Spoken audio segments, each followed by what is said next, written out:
Can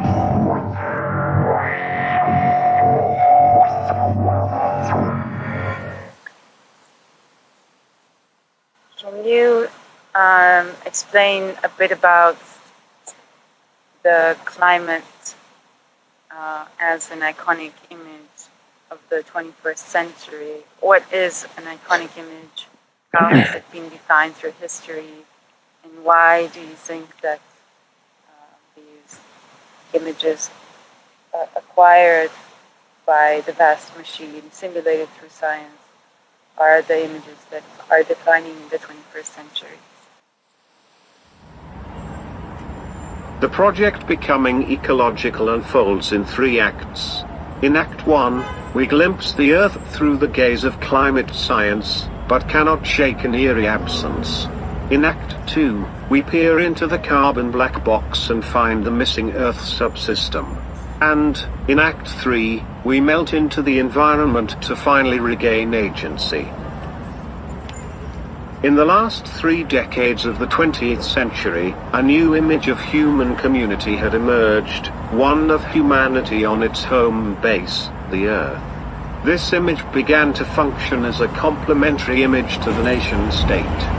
Long before the astronauts stared down in awe from outer space, notions of a global Earth had begun to emerge in language, ideology, technology, and practice.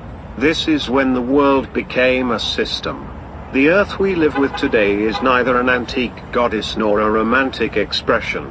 It's an object of extensive techno-scientific observation, split into parts with distinct physical and chemical characteristics: the lithosphere, the hydrosphere, the atmosphere, the biosphere and the pedosphere. Within these Earth systems exists an environmental object spatially and temporally so vast, no person or device can capture it in its entirety.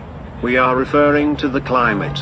We can depict climate only in the form of numerically modeled images, which are further detailed through the techno-scientific knowledge infrastructure, dubbed the vast machine. This machine is composed of the global observation system with its multitude of individual surface and space-based observing systems, the global telecommunication system which brings these observations together, and the global data processing and forecasting system, which provides worldwide numerical weather prediction products and services. As a physically and digitally distributed environmental object, climate has no concrete shape and demonstrates itself mostly through its changes. Moreover, as has been established by environmental sciences and international bodies like the IPCC, human activity significantly influences climate, with recent anthropogenic emissions of greenhouse gases being the highest in history. The unique challenge of climate imaginary and climate imagery is not only to visualize human impact on the climate, or climate impact on the environment and society, but to create iconic images that can become effective agents in the environment. Let's take a closer look at a few examples of climate science communication imagery. The warming stripes as well as climate spirals by Ed Hawkins visualized the rise of global temperature through the last 150 years. Due to the very obvious trend in the rise of the global temperature, lines gradate from cold blue to warm red colors. While the visual summary represents factual truth about the environmental situation and as such contributes to awareness, it fails to give context, to describe the causes of this trend. Another example is the simplified schematic of the global carbon cycle as used by IPCC, which clearly depicts how human activities contribute to the natural carbon flows between the Earth's subsystems. This schematic shows fossil fuels flooding the atmosphere with carbon. Human influence is again implied in red, as an environmental anomaly mapped onto classic categories of the geosphere that have already been described by Aristotle. The fact that climate science holds onto a traditional structuring and classification of Earth's spheres might hinder a detailed analysis of human activity as a whole. Perhaps what is needed is to embrace the scientifically uncomfortable position where the observer is also the subject of study. Perhaps it is urgent to ask, who is this human, hiding behind the anomalies? We begin investigating this human anomaly, or human exceptionalism, by tracing the substance flow of one of the most abundant elements in the Earth's crust, and in the universe, carbon. Its abundance, unique diversity and ability to form polymers at temperatures commonly encountered on Earth, enables carbon to serve as a common element of all known life. Observing the way carbon enters, flows, accumulates and exits human society helps us understand ways humans relate to the environment on a fundamental material level. Most of the carbon exchange in the carbon cycle happens between the biosphere, the atmosphere and the hydrosphere, with an annual cycle influenced by seasonal conditions. However, the main deposits of carbon stay in the lithosphere, deep under the Earth's surface. Before the Industrial Revolution, the only flow of carbon between the lithosphere and the rest of geospheres was through volcanic eruptions. Through the last 100 years, appropriation of lithospheric carbon stock as an energy resource increased the flow of carbon from the lithosphere to the atmosphere to more than 5 gigatons of carbon per year. No other biotic or abiotic process can compare to such an extensive impact. What we argue with the Becoming Ecological project is that the nature of human carbon flows is so uncharacteristic, it doesn't fit within any of the existing geospheres. Instead, it composes a new geosphere, the Anthroposphere. So, who the is this Anthropos of the Anthroposphere? Through recent years, the term Anthropocene as a geological period defined by human activities has been widely adopted, yet the spatial dimension of human pressure on the environment described as Anthroposphere remains in highly limited use. With the Becoming Ecological project, we observe the complete carbon substance flow through the Anthroposphere, applied to each gridded point defined by the global urban footprint. Each point contains values for import representing the extraction of oil, gas and coal, for production representing total energy production, for consumption representing electricity consumption projected onto population density, for transport representing carbon emissions from shipping, aviation and roads, and for export representing carbon emissions. Representation of these carbon flows provides an insight into very distinct substance flows not found in any other geosphere, as well as uncovers urgencies emerging from the impact of these flows on the environment. Why does the Anthroposphere matter, and what does it mean to matter? Today's knowledge production matters in four main ways: as facts established by academic institutions, as interests of usually private entities, as concerns of mostly public entities, and as care of interdependent entities. In the context of the Anthroposphere, matters of fact provide the foundations for the understanding of the environment, despite often excluding or avoiding the representation of human agency within it. On the other hand, matters of interest represent a very straightforward agency that seeks power and control over the environment so it can benefit on account of the environment, which it considers as a resource. Consequently, matters of concern represent this same environment under the impact of those interests while exposing urgencies and controversies emerging from its use.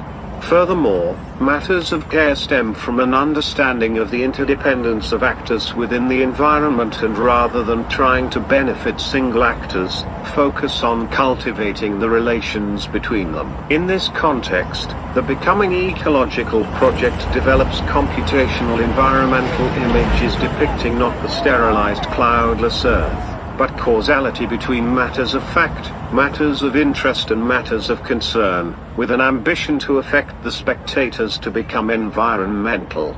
If we seek to become ecological, we need to become the environment. The Becoming Ecological project was developed within the START's vertical residency. in years 2019 and 2020.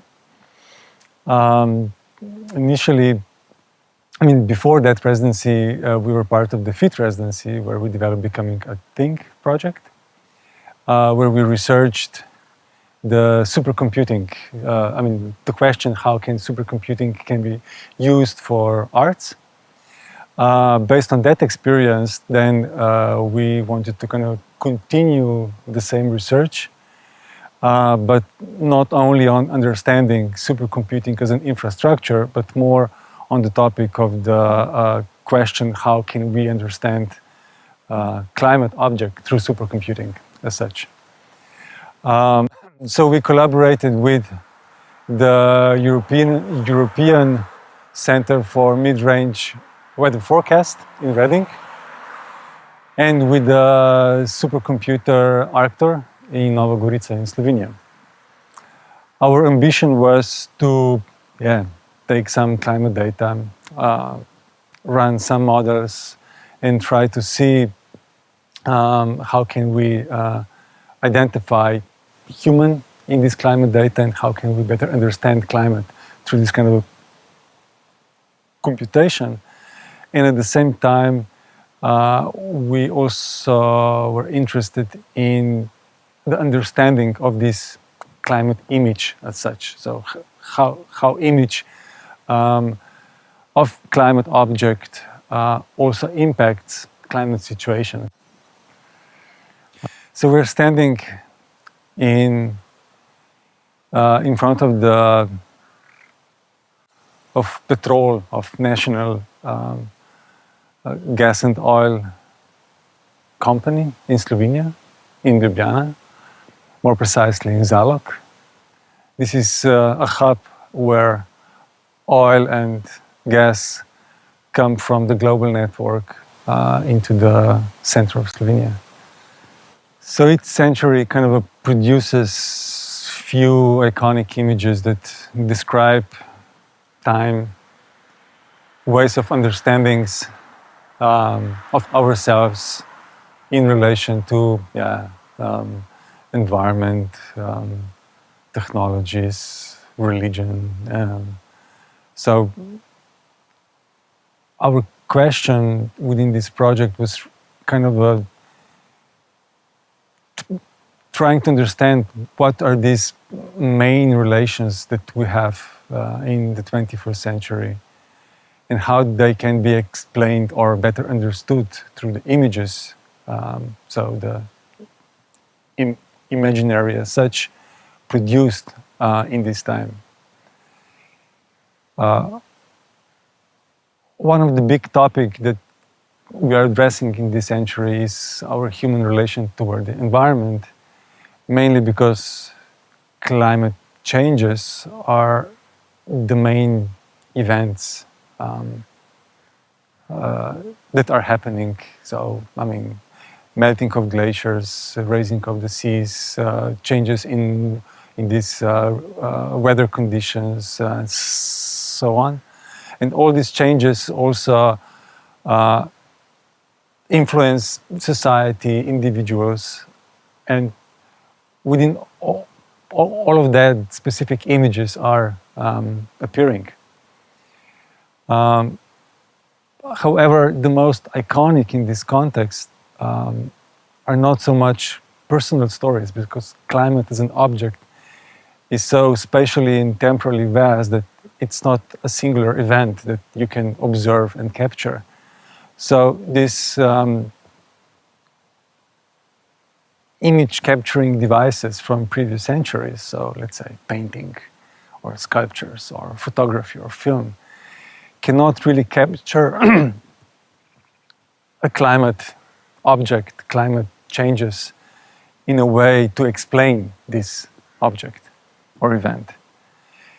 In that way, environmental data and supercomputing are a medium for capturing and explaining the climate as such. So in this context, we went into exploration, what kind of data exist, what kind of data narratives already exist, of course, mainly scientific ones, mainly scientific epistemologies of explaining our environmental, our spatial, our temporal conditions. And environmental science is the one that is, let's say, telling the stories of the climate, of our environment in this regard. So the icon of the 21st century, as we identified, is produced by science, by scientists, by scientific epistemologies, infrastructures. It's absolutely data-driven, it's absolutely measured, it's absolutely modeled, and that was our challenge. So one of the fundamental parts of the Becoming Ecological project is the carbon stack, the infrastructure for measurement and modeling of the climate object. As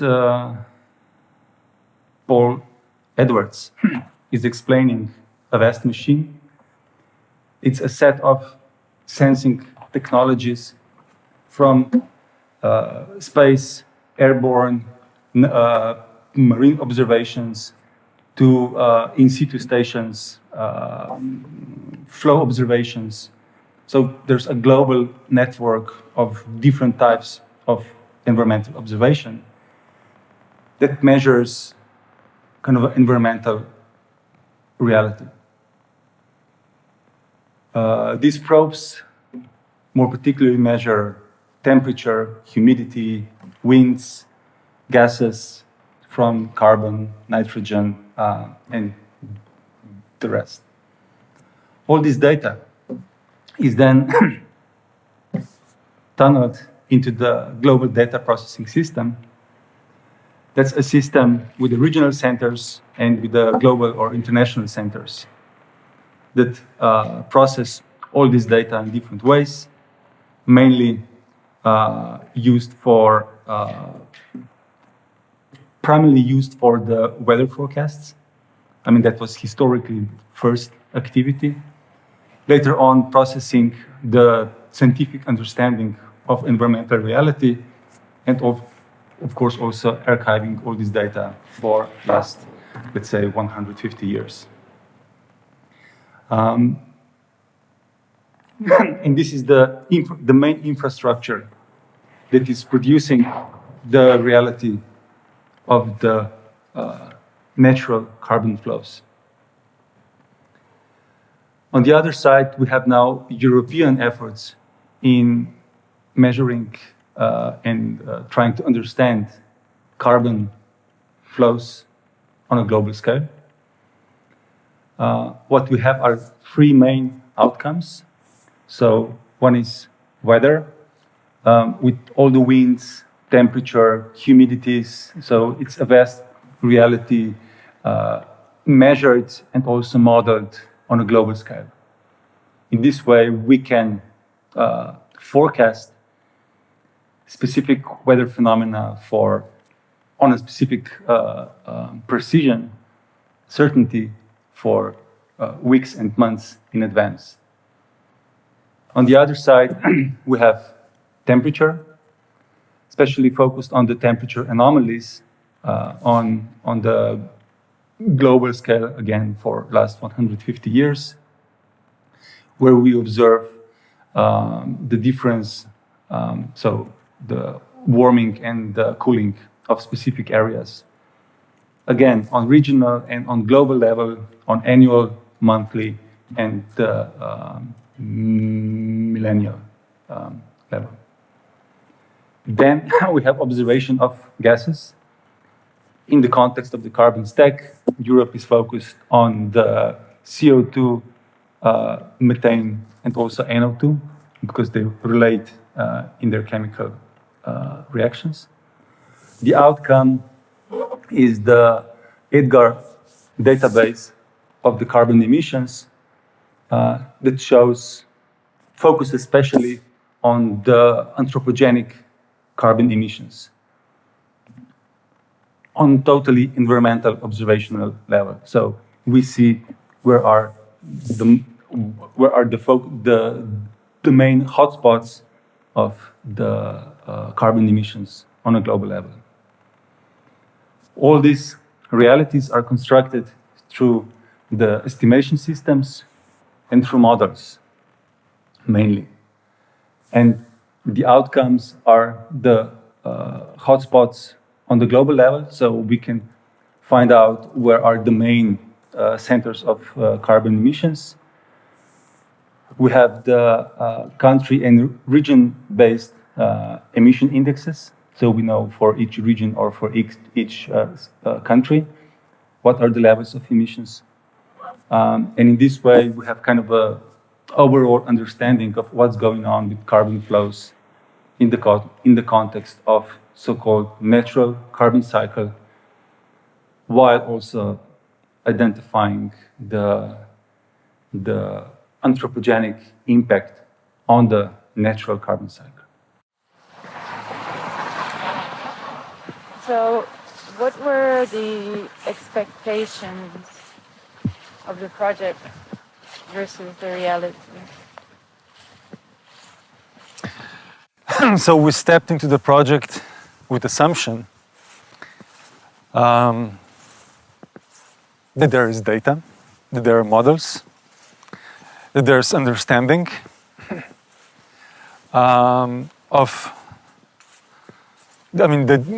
that could quite straightforward contribute to our effort, not just understanding the environmental dimension of the climate, but also that would help us see humans in this data, that would help us identify, literally picture what is this maybe climate society. However, at the first visit at the ECMWF in Reading, it became clear that, first, there were no models. So what they have are weather models, weather forecast models. There are some, they were just finishing, actually, the first model of so-called a nature run of the CO2 anthropogenic emissions on global annual level. So that was chair 1, visualization. However, there was nothing yet on the regional level. There was nothing yet on more societal level. So also they expressed quite an interest into our effort of bringing this, how do you call it, socio-economic perspective on the carbon emissions. And at the same time, since this climate environmental observation is only environmental and not societal, they didn't have any data on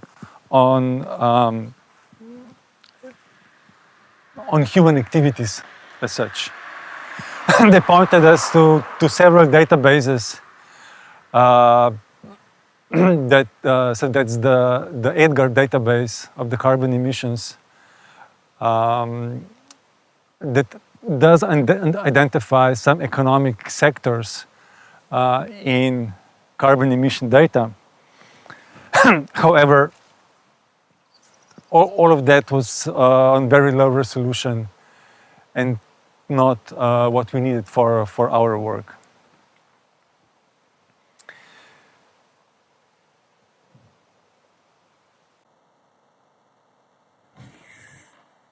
One of the main challenges in understanding carbon flows on our planet is the difference between the natural carbon cycle and the anthropogenic impact on these cycles.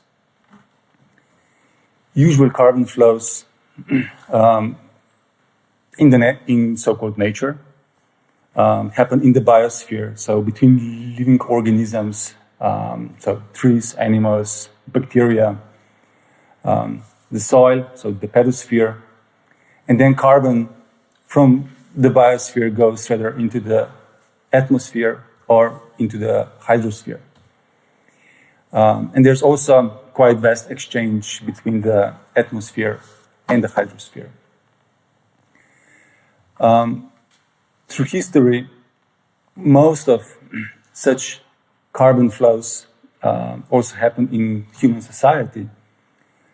However, in the last more than 100 years, there's a vast extraction of carbon also from the lithosphere in the form of oil, gas, and coal.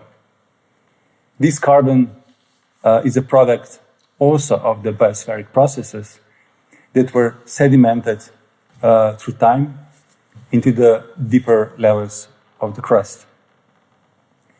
In the last 100 years, there's a huge extraction of this carbon through human society, mainly into the atmosphere. This process of the extraction, mostly production of energy, and then emissions into the atmosphere, that's something utterly non-biospheric. And that's something what we call the human anomaly in the volume of 5 gigatons of carbon per year. And this process is totally, we can say, non-natural, something, and as such also so different from other geospheres that we call a new subsystem of the Earth system theory, and that's the Anthroposphere. So one of the struggles of the Anthropocene is the division or understanding of human exception in this context. And also in the context of observing or trying to understand and then also imagine climate object in relation to us humans. Was the question, what material to use for picturing this relation?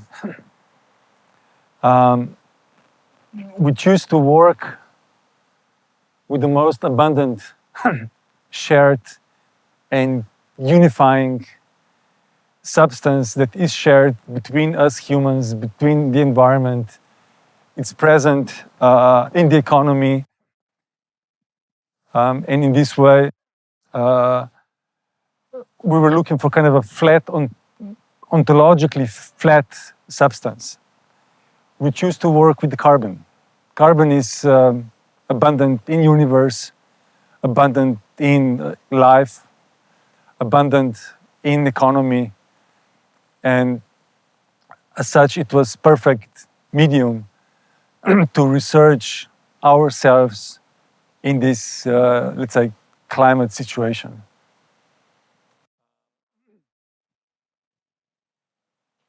In environmental science, we observe carbon in the context of Earth systems and in the context of the natural carbon cycles and flows.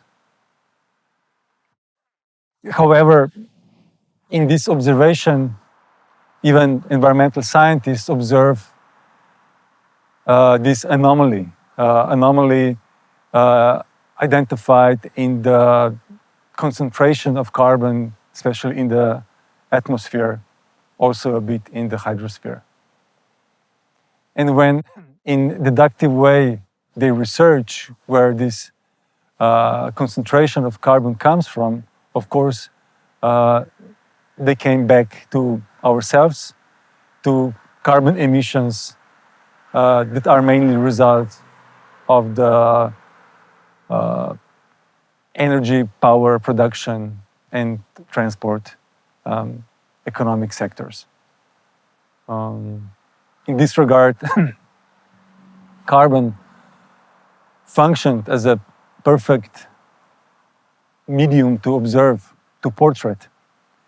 However, not in photographic or traditional artistic way, medium, but in a through data, through measurement, through models, in ways today society really pictures everything from social relations. The whole economy is data-driven, model-driven, and that's why we see the iconic image or iconic images that are emerging from today's society are also data-driven. And we can really not picture our human relation or understanding humans in general, and also in relation to the environment, the surroundings, can only happen in such a data-driven, model-driven way. The best way to explain the Anthroposphere is by observing this carbon anomaly that is identified as an environmental anomaly that shows the accumulation of carbon in the atmosphere. And since we know that this carbon is coming from the lithosphere, so through the extraction, first we look where are these areas of extraction. So we look at the database of oil fields and gas fields to know where this carbon enters into the anthropospheric system. Then we observe how this carbon is transported separately on land and on the sea. On land, we observe pipelines and railroads, while on the sea, we observe shippings of tankers, mainly through ports. Literally, you can identify all these routes on the annual NO2 emissions. And then we are using a separate database of power plants, oil refineries, so all production of the oil and gas into the energy. In this way, we also localize where emissions happen.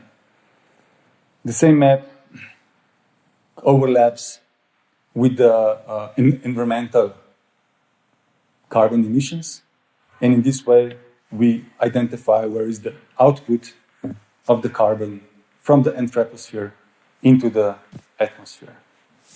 However, there remains a challenge to understand on a data level how this carbon is transported over the Earth's surface.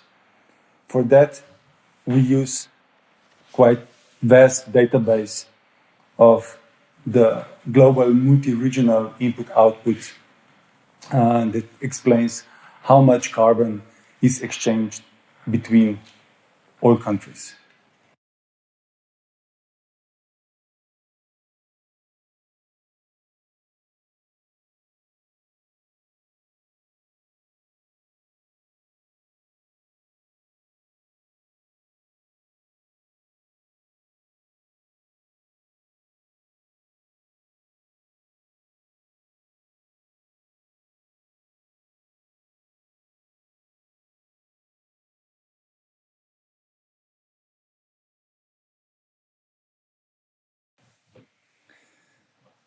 For better understanding how carbon flows within the Anthroposphere, so inside of the boundaries of human activities, we are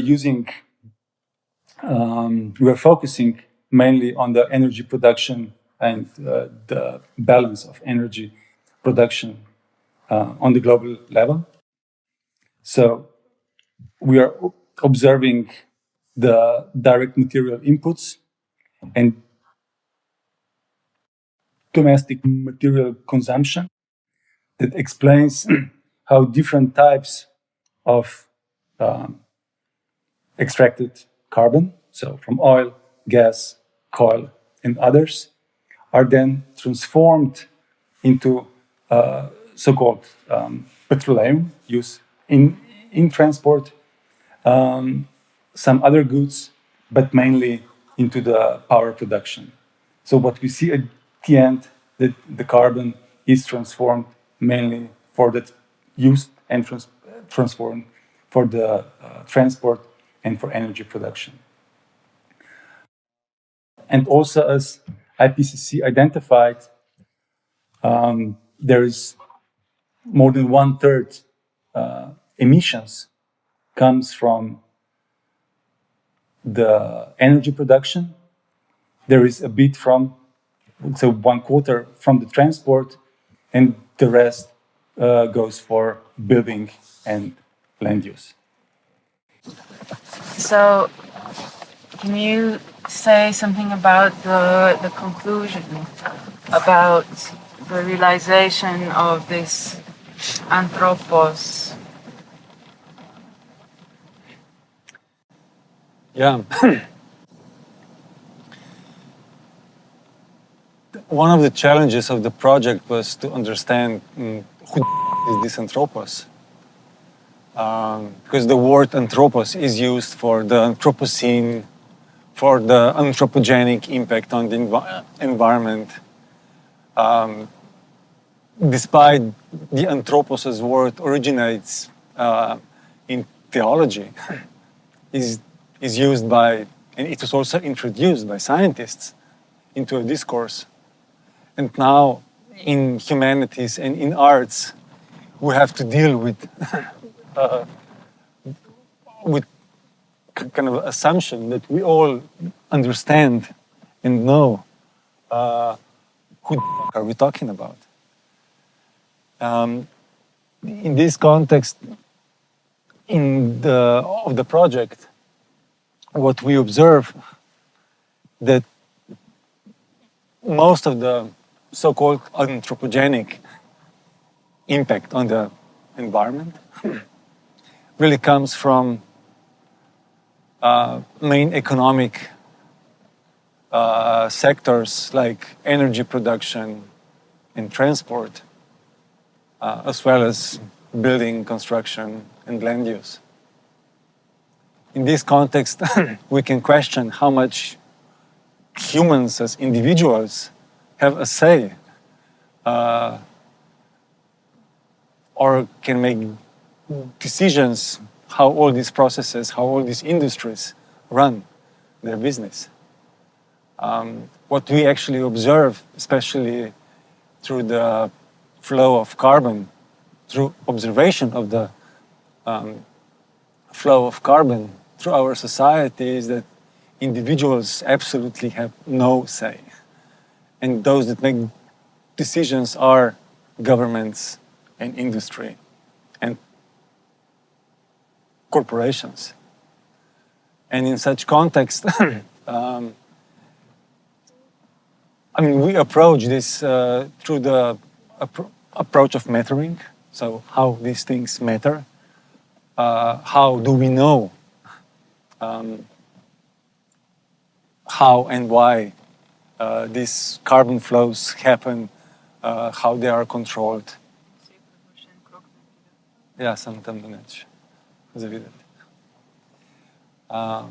So through the ways how we produce knowledge and the way things matter, we still use for the foundation matters of fact, so matters of scientific knowledge production.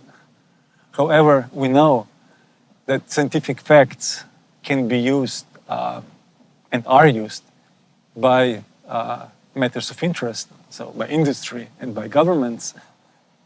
However, more to control processes, environment, relations. While on the other side, individuals and communities on the local level are left with mainly with concerns because they have no or limited say on the questions where the oil is extracted, where it's produced, and how it's used at the end. So these societies, these communities living around oil fields, around power plants, they are left only with the matters of concern. And now, since through a critical media discourse, we know that images don't just represent reality, but also have a specific impact on reality. We find our responsibility in this context to find our own angle in mattering toward this carbon reality. And within this project, we choose to follow not solely matters of facts, but using matters of fact to depict the matters of interest, so how industry and governments are pointing or using the carbon flows around our Earth.